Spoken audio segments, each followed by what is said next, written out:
You ask Tiger to solve. This deals with linear equations with one unknown.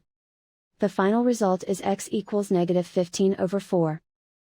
Let's solve it step by step. Simplify the expression. Expand the parentheses. Simplify the arithmetic. Expand the parentheses. Group like terms.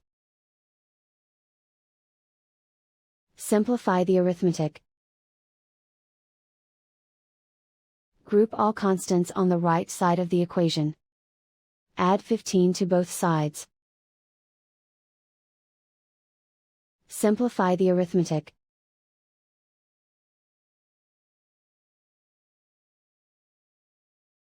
Isolate the x. Divide both sides by -4.